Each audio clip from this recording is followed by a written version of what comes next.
Listen to them. Children of the night. What music they make.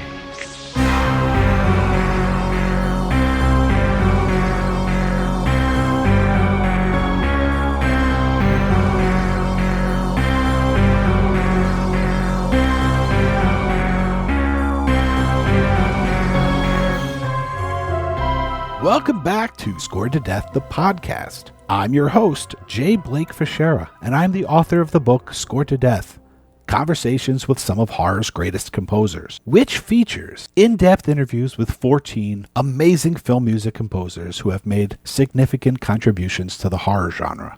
If you haven't yet, please check out the back catalog of Scored to Death, the podcast. There are some fantastic interviews with some amazing composers for free, right here on the internet. So check them out.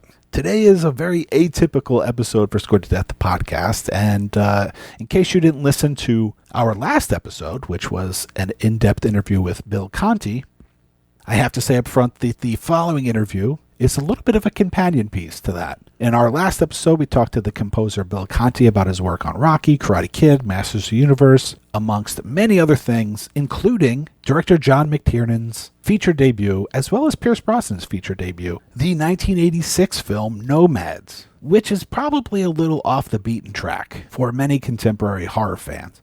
But it was a video store staple in the mid-'80s, and anybody from my generation can definitely remember the box cover in the video stores with Pierce Brosnan on the cover. Unfortunately, that score, to the best of my knowledge, has never been released on CD or vinyl or cassette, so maybe it's a bit of an odd choice to explore so thoroughly since it's not the most popular movie in the world, and you can't even get the soundtrack to listen to it. But it's a film that I like a lot, and I think the score deserves some attention, and the fact that you have the guy who scored Rocky and the Karate Kid working alongside rock guitar legend Ted Nugent is something that needs to be discussed anyway.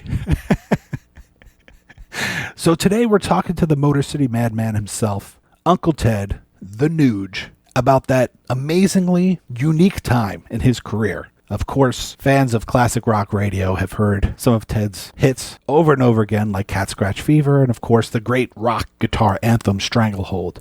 But today we're going to focus exclusively on his work with Bill Conti on Nomads. It's a bit of an interesting glimpse into mid-'80s film scoring, which saw the transition from more traditional scoring with orchestra, with the advent of synthesizers and advancements in recording technology, and also just a bit of insight into which, at least on paper, seems like a very odd pairing of Bill Conti and Ted Nugent.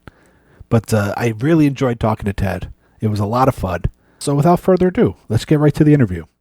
I really appreciate you making the time to talk. Yeah, Blake, whenever somebody wants to talk about my music, I jump to it. Boy, I still love my music. And what a great chapter that was to collaborate with the great Bill Conti. Wow, lucky me, huh? Yeah, I would love to find out, by 85, 86, you were already a bona fide rock star. How did you come to work on the film Nomads?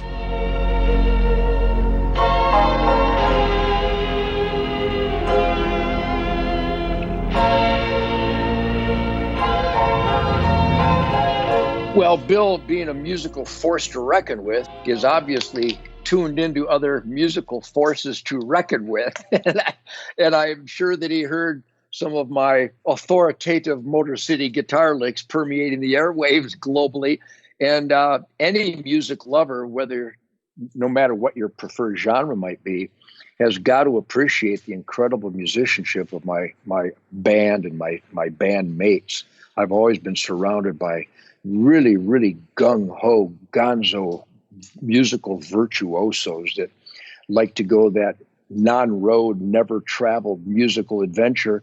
And I'm sure that's what inspired and motivated and drove a Bill Conti. And when he heard my licks and he's doing the different movie scores and saw this Nomads imagery come to light, I'm sure that the planets aligned, and he went, "Yeah, we got to get Ted Nugent to get some in here." He's a pragmatist. He's an honest musical creator. So it was just natural when you look at the imagery of Nomads and the pulse and the cadence of the imagery in Nomads. I mean, I'm sorry, but I'm the guy. Especially at that time when I was really going off with this Paul Reed Smith guitar, a new instrument of the day, and the sonic outrage that it was capable of.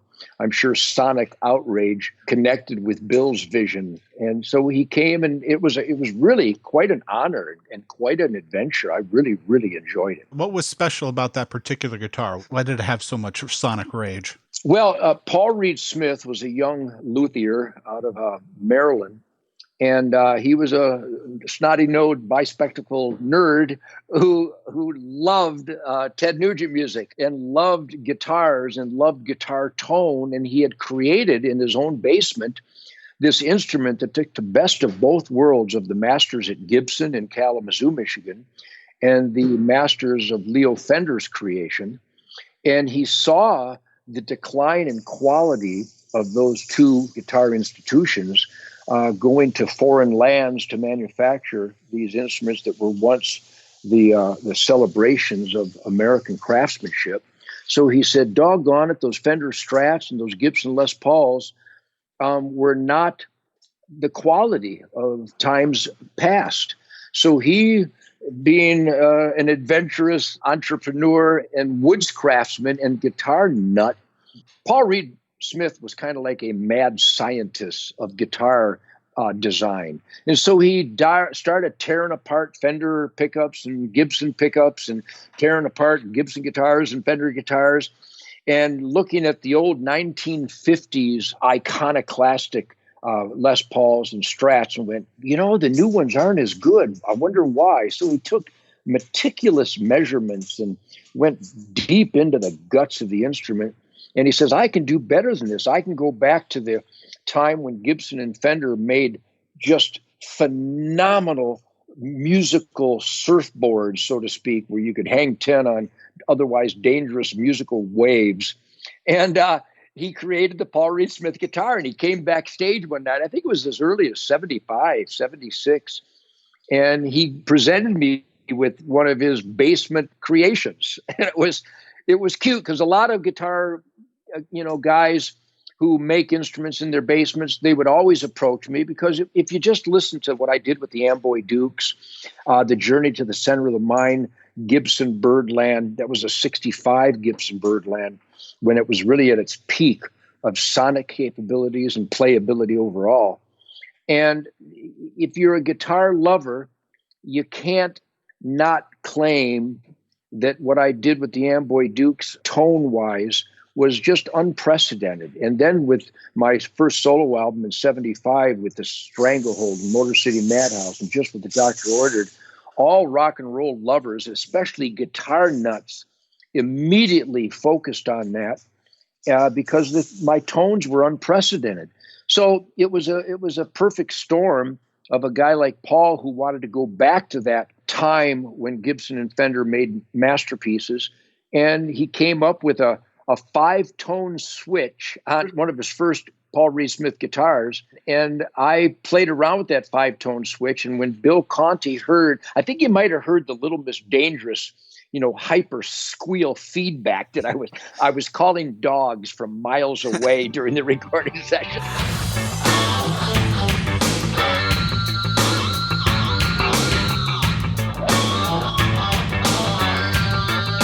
And I think, too, it's important to note, Blake, that my hearing was quite deteriorated by then. So I was always going for high-end stuff because my high-end capabilities were almost gone. So I tended to lean heavily on the treble, which also made for an interesting sonic scream and squeal. Yeah. And so what Paul created with this strange pickup split with that tone switch, the Galleon Kruger amp was also new at the time, and I'm always experimenting with amps. I experimented with amps and guitars this morning. And so Paul was fascinated by my use of his tonal stretch.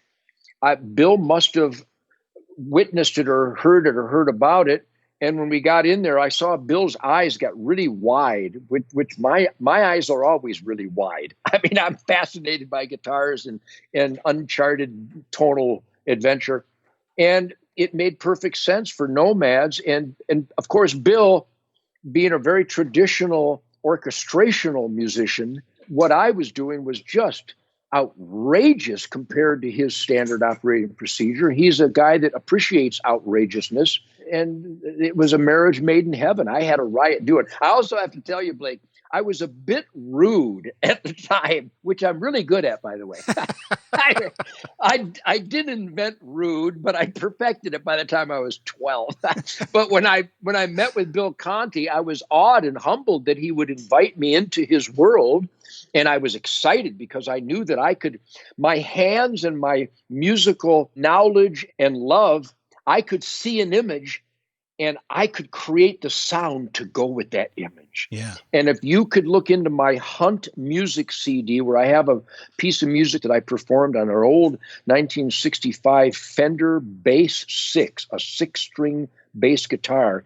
And it was a spontaneous take one creation of a song called Sunrise.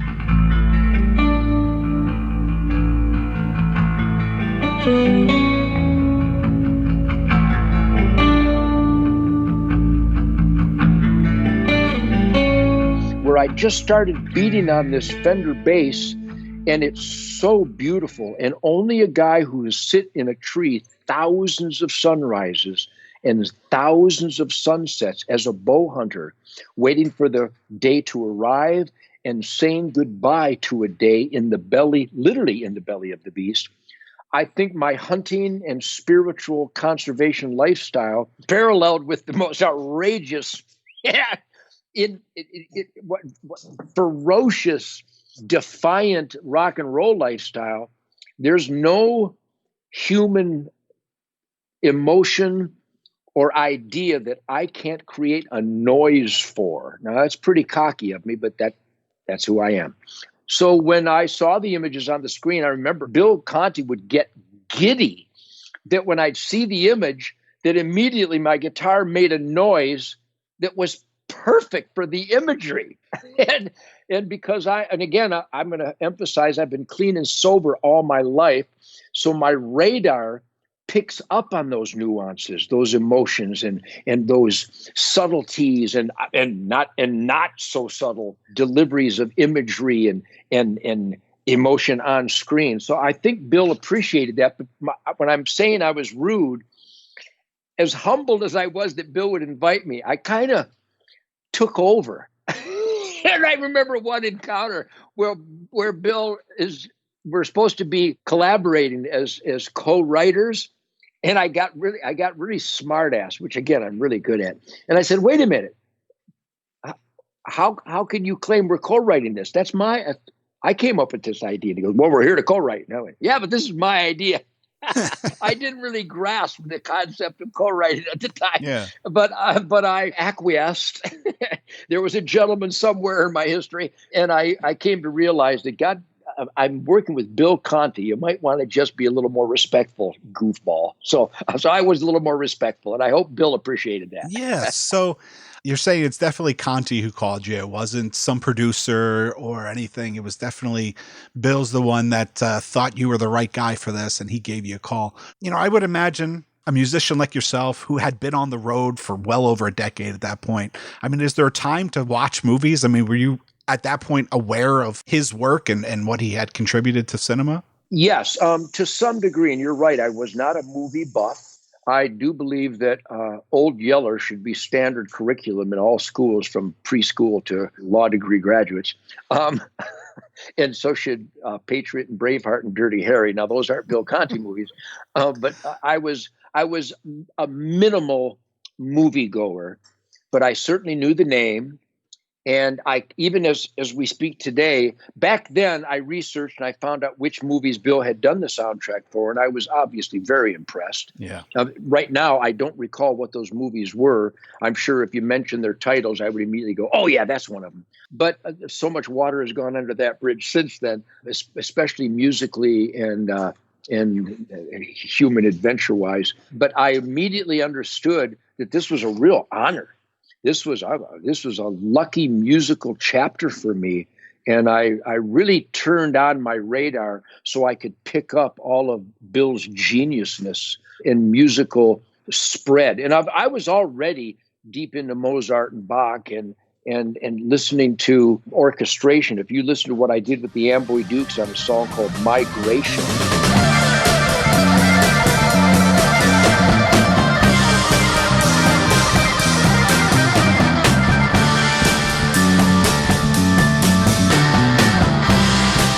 And eventually a song called Hibernation.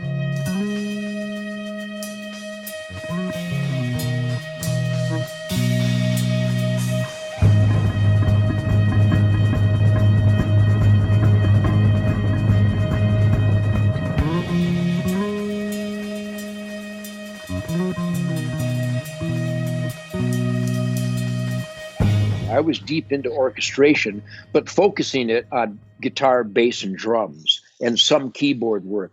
But I was always fascinated by the use of cellos and orchestration and timbales and timpanis and all the stringed instruments and the brass. I was always fascinated by that. In fact, a lot of my guitar licks were inspired as much by John Coltrane and some of the saxophone gods of the day as it was Chuck Berry and Bo Diddley. So I was already deep into widespread musical inspiration. It's my understanding that the process was basically Bill on synths, you on guitar, and a sound engineer in a studio. Yes, it was real streamlined, real economic. And again, I think the Nomads movie was the motivation there. It was raw, it was primal. And I've always, if ever there's two words that I come up with whenever I'm interviewed, which I am pretty much every day. I just got done with 2 interviews. They're talking about how primal and raw my music is. And so that was perfect. It was so organic for that movie. And I know Bill could have done it without me, but if you really want grind and grunt and ferocity and dangerous noises, I don't think there's any other instrument that could deliver it quite like my guitar. And a lot of other great guitarists as well. I think of Steve Vai and Joe Satriani and certainly Eddie Van Halen and Stevie Ray Vaughan and Jimi Hendrix. My God, talking about ferocious, angry guitar noise. But I think I delivered a very unique, angry guitar noise when Bill wanted it. And I think he really, really was fascinated by that. It's my understanding that, unlike the way he typically worked, which is off on his own, writing, having watched the movie, then sitting down, writing out what he's going to do. Because it was just the two of you guys, and he comes from the jazz background, you guys are both able to improvise. It's my understanding that score was pretty much just the two of you guys watching scene by scene and just making some noise. Is that correct? Absolutely. It was so quick and spontaneous. And again, that's my Bill's should really be revered for his understanding, especially since he was a self-contained, autonomous soundtrack creator. That really can blind you, I think, and not in a negative way. I think when you're so focused on how you create music and you're so revered in the industry to coming up with the perfect soundtrack for this movie scene, and he was certainly a god of that capability. I think he was universally revered and respected for that genius. But the real reverence should be paid to Bill, and not because he chose me, though I'd like to think so, but because he stepped so far out of his box. And I'm not criticizing the limitations of his chosen box because it wasn't very limited. He did all kinds of outrageous stuff.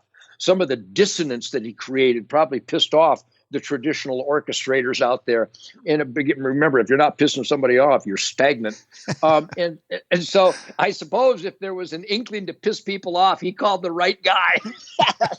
But I remember, Blake, they would show a scene and I'd have the guitar on and the amp plugged in, and I would immediately smash a noise in a chord pattern. And Bill he'd throw up his arms and go, "Yeah, that's it. That's fucking perfect."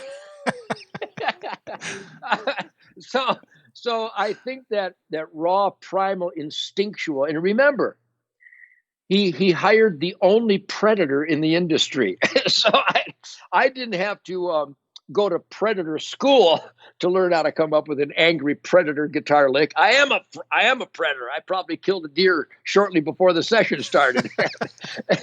And I would go up into the hills of Hollywood with my bow and arrow and shoot rabbits. And I'd gut them and clean them and eat them. So I think I had a connection to the definitive raw predator.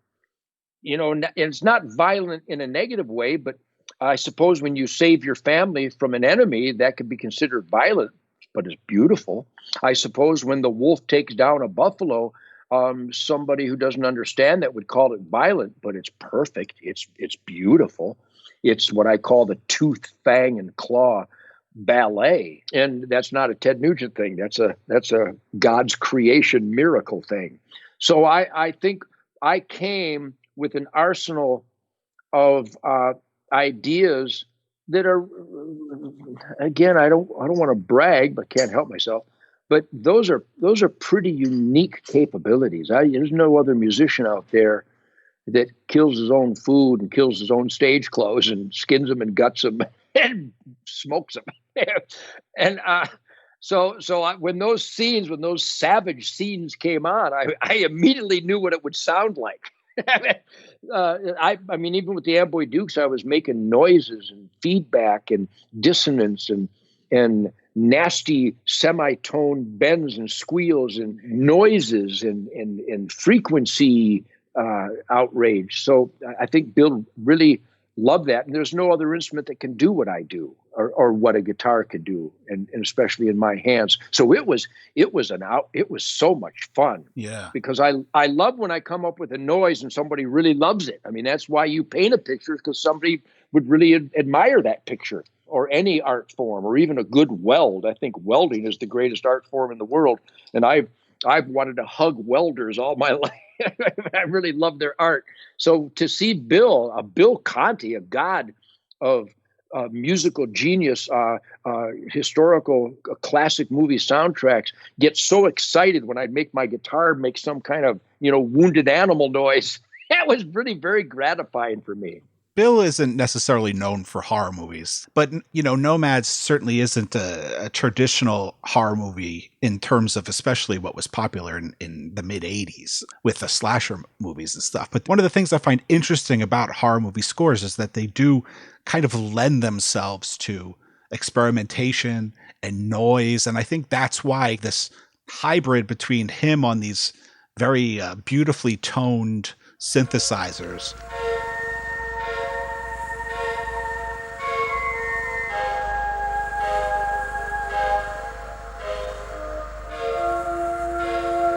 in juxtaposition to the squealing, rageful guitar that you're playing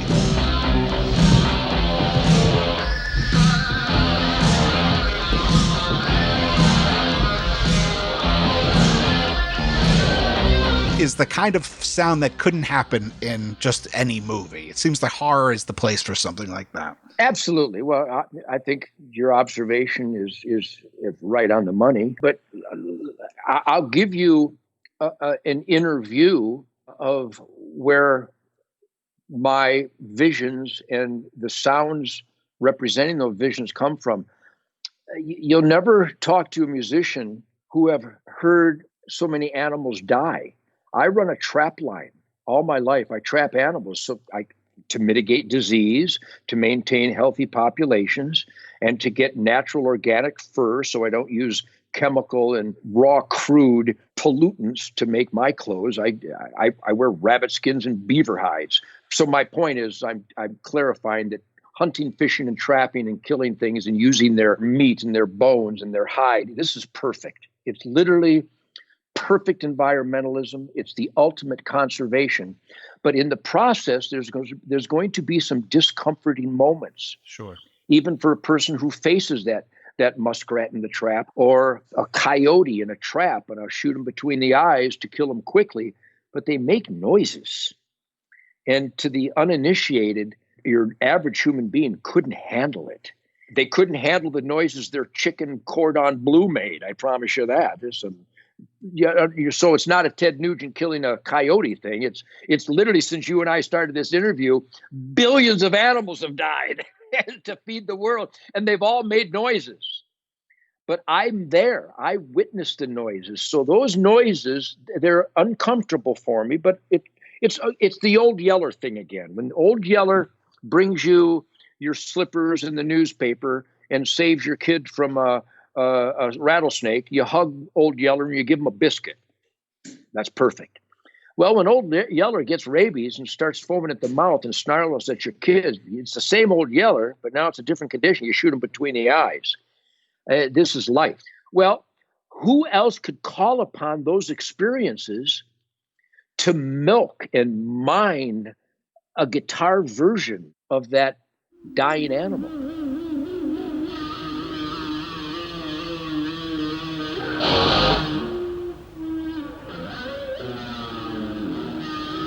Now, again, even that sentence would be so offish to some people. Yeah. Well, for instance, there's a very noteworthy special effects makeup guy who did a lot of stuff in the 80s named Tom Savini, and he was a photographer in Vietnam. And so a lot of the gore that he saw through his camera while in war definitely impacted and made its way into the gore effects that he created for film. Experience always comes through in your art form. Blake, I give you the gold medal of analogy. Your analogy of a makeup artist who photographed the carnage of Vietnam is a better example of what I'm talking about than Ted Nugent hearing the dying throes and squalls of animals that are going to feed and clothe my family. They're perfect. And who better to create a visual gore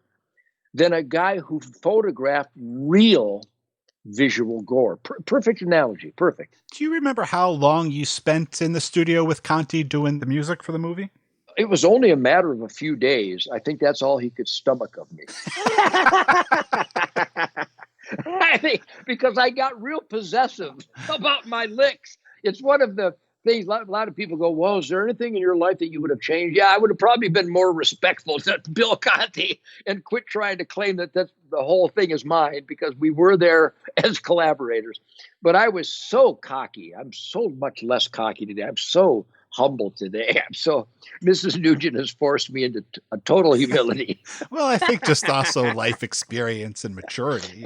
I've matured, God forbid, even though I'm still writing songs like Wango Tango. At any rate, yeah, it was a quickie. I got to tell you, were you able, is Bill still alive, by the way? Yeah, I talked to Bill and he didn't really have a whole lot to say about it. His one story, he did tell a funny story about working with you, which was, he said the studio was in, quote unquote, the funkiest part of town. And he said you were going to go out and get a cup of coffee or a sandwich or something. And he's like, when you go out there, be careful. And he said, then you pulled out a gun. You said, I can take care of myself. Don't worry about it. Yeah, I didn't actually pull it out. I just lifted my shirt. Yeah, when I say cocked, locked, and ready to rock is not a euphemism. I've never been unarmed or helpless. Call me weird. But again, that was, I think, if Bill Conti, be sure you express to him how much I love him and how much I am so appreciative of being invited into that world. I really am just so lucky to have experienced that with a master like Bill. But you have to admit, as brilliant and creative and gifted as Bill was, I think if I dare say, and a lot of things take a lot of dare out of me, what a brave son of a bitch to invite Ted Nugent into his soundtrack created world. That should be his gold star of gold stars, because talking about throwing a grenade in your paradigm, don't you think, Blake? Don't you think that was just the most unpredictable turn that he could have ever made? And how wonderful is it that he did? Yeah, well, I think you're right. Something that happens with film composers, especially the good ones, because they're not like a musician or a composer in the traditional sense. Like when you write an album or a song, you're writing it for yourself and maybe for your audience, but it's yours. And when you write music for a film, it's for somebody else.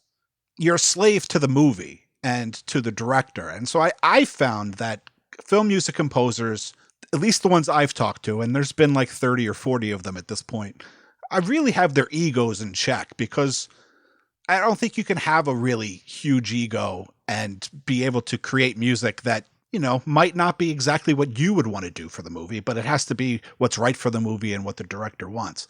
So I think there are more film composers than you would probably realize that would say, this is what's going to be right for the movie. If I need Ted Nugent to come in, then that's what's got to be done, even though, a Ted Nugent in 1985 might be semi-rude and difficult to work with. I wrote a couple of fire-breathing stallions in. That was my ego, and they were shitting flames. So I was at the peak of my cockiness. No, wait a minute. No, actually, today I'm at the peak of my cockiness for acknowledging that I thought back then was the peak of my cockiness. But what a smart observation about soundtrack composers. I don't know if it goes as deep as being a slave to the visuals and the movie content. I think that when a composer is hired, it's because the producers and those seeking the sounds to go with the visuals really revere that composer and know they will be dedicated. And I have to comment, when I'm writing music, I don't write music. I got to tell you, Blake, I will grab my guitar and flames erupt every time. Yes, it's selfish because it's my cravings for this groove and this noise and this pattern and this melody and this chordal structure. But I am such a slave to the audiences because I'm them before I'm the music lover before I'm the music creator. I am still that kid in a Detroit garage in 1956 trying to figure out Johnny Be Good on this really bad acoustic guitar that my aunt gave me and failing miserably. So I am such a music fan, lover, that is the overwhelming motivation of a sound and song, even a lyric, even though many of them are very personal. They're not uniquely mine. I don't think I experience any emotions or feelings or visions that my fellow man doesn't feel. And I think that what Chuck and Bo and Little Richard and Howlin' Wolf and Muddy Waters and James Brown and Wilson Pickett and all those emotional gods of musical authority, which all happened to be black. And if they weren't black, it was Elvis and Jerry Lee Lewis who were trying to be black. What they came out of slavery and finally emancipated and went from just heartbreaking blues and gospel to Chuck Berry and Little Richard. Went free at last. So that musical inspiration is still as pure today at the age of 71 as it was at the age of 9. So I am merely the facilitator of the music that all of us love. I just happen to have worked at it so hard to have unlimited capabilities on that guitar neck, which I think is once again what brought Bill and I together. And he should really, really be saluted for leaving the historical paradigm and procedures. And I thought it was really brilliant. When I see my assistant Linda and my manager Doug brought forth some YouTube moments of Nomads, and it really brings a smile to my face. What a great opportunity that was. Do you remember if the director John McTiernan was around at all? Like, did you get to meet him? Did you get to kind of see how he and Bill communicated in terms of creating music? I'm smiling really broadly right now because yes, John was there when I got rude with Bill, trying to claim that this composition was all mine, that Bill didn't have anything to do with it. And John rolled his eyes and go, "Who the hell does this guy think he is?" But think of this, Blake. So I'm co-writing with Bill Conti, and that week I was hanging out at the Comedy Store with Richard Pryor, Sam Kinison, Rodney Dangerfield, the greatest comedians that ever lived. Richard Pryor. I'm hanging out with these guys, and so I'm hanging with the A-list of humanity. Robin Williams. I'm going out to dinner with Bruce Willis. So Bruce Willis, Sam Kinison, Rodney Dangerfield, and Robin Williams, and Richard Pryor, and Ted Nugent are going out to get Thai food at 4 a.m. And then now that I mentioned it, I think I brought some of that angst. I think I brought some of that noise and primal scream. Yeah. Because those guys were all completely stoned out of their minds. And I'm the only straight guy carrying a Beretta 9mm and 4 magazines at 4 a.m. at a Thai restaurant. So I think my arsenal of human experiences was really unique back then. What a lucky guy. And I've been so lucky to have the greatest musicians in my bands and to jam with the greatest musicians and perform with them. I mean, I'm a lucky. If you wonder where all this piss and vinegar and energy comes from, how could you not feel so alive having the experiences that really are represented by the Conti collaboration? I mean, that's where this uncharted musical outrage comes from, because I've lived a really outrageous American dream I literally played bass guitar for Chuck Berry and Bo Diddley. I was taught how to race off-road by Mickey Thompson and the greatest race car drivers in the world. I got to hunt with a guy named Fred Bear, who was the founding father of modern bow hunting. Parnelli Jones drove me around the Indy 500, scaring the living shit out of me one time. So I've really been a lucky. And then I married Mrs. Nugent. Come on, get out of here. So all that ultra aliveness goes into what musical ideas you have. And I'd like to think that mine is just virtually unlimited. So this is a long drawn out answer, because I get excited talking about my music, especially chapters like Bill Conti. So no, it didn't take long. And I did meet John, and he was in the sessions, and he was expressing just excitable joy at how I would make a noise and a groove and a chord pattern to go with the imagery on screen, because he was so as a producer, he's merry. He loves that. That's his baby. And Bill's music, that's his baby. Well, my music is my baby, and we all celebrated I guess we were a threesome parent Yeah. of this marriage of visuals and sounds. And it was really an orgy of excitement and happiness. That's how I remember it. There's a song featured in the film called Strangers, which also appeared on your album at the time. Killer song, yeah.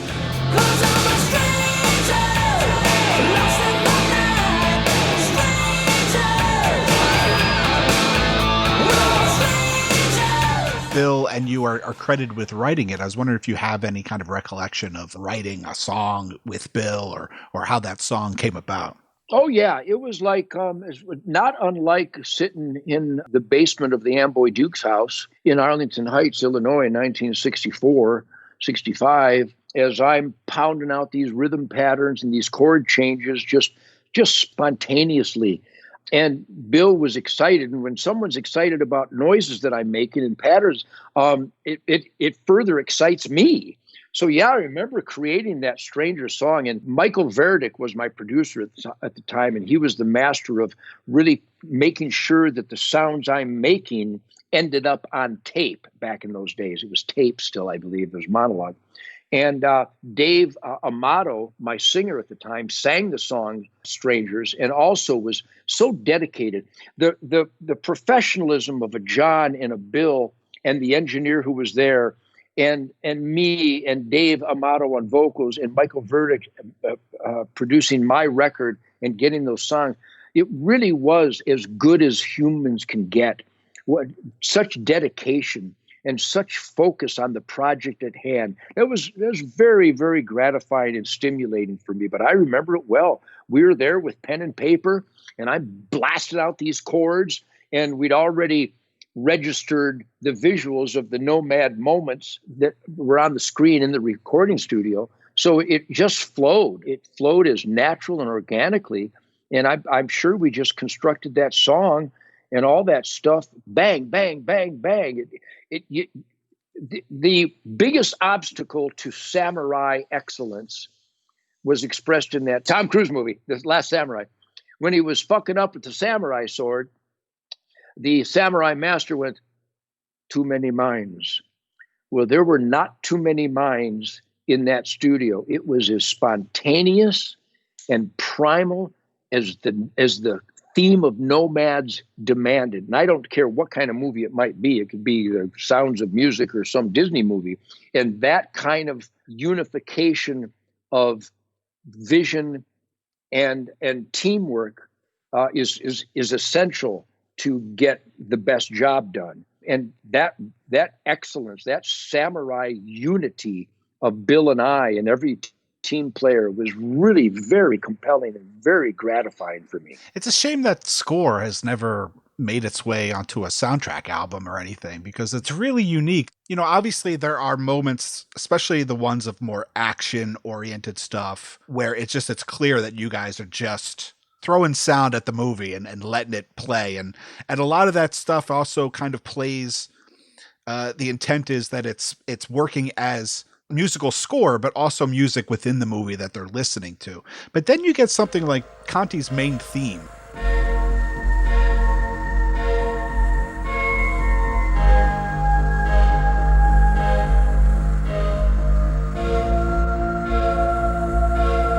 Which is very beautiful and more melodic than some of the other stuff that you guys were doing. Towards the end of that theme in the beginning of the movie, then we start to hear some guitar, and it's much more controlled than a lot of the other things.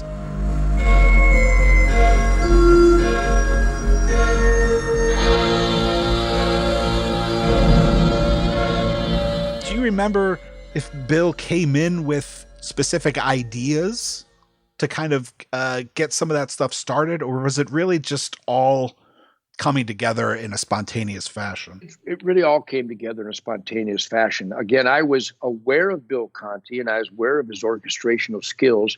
I couldn't have named one of his compositions. And again, I had to do a little research to remind myself which movies he actually scored. But I got to tell you, I would hope that John and Bill would corroborate this. But boy, it was a matter of just unleashing. There wasn't anything. I mean, I didn't go, geez, well, that's a fascinating visual there. Let me think. Yeah. What chord would be appropriate? I mean, I literally would turn on the amp and bang, and those guys went, yeah, that's perfect. And I'd make some, dying vermin sound, a squealing, collision of two tandem gravel trucks. And it was as organic and impulsive, and zero thought went into it. It was as knee jerk as a samurai guy snapping a fly out of the air with his chopsticks. If you thought about it, you'd have missed him. Yeah, it was pretty special. That's the way I remember it. And I remember too that I didn't do any homework. I didn't go out and remind myself of his orchestration, because once they said, well, he did this 007 movie, if in fact he did, I think he did. He did do one, yeah. I was certainly aware of it, and I'm aware of, giant orchestras, virtuosity. He did Rocky also, which was yeah, there you go. Hello. So I think, and again, you're referencing this beautiful melodic harmonic theme song that Bill created. Well, sure. Nomads, and dare I say, I'm not a movie buff, but I think it's accurate to say that I presume that every movie has to have balance. You want to take people on a roller coaster ride of emotions and sensations. And so who better than Bill Conti to create that gentle, melodic, emotional moment musically, and then go, all right, Ted, do it. and then bring in the snarling beast. Was working in film music ever an ambition that you wanted to do again? Or was it just, it was an opportunity, you took it, and you went on to the next opportunity? All of the above. I mean, I am so high-paced.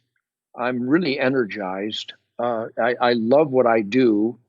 I crave unleashing musical ideas and sounds and noises and compositions.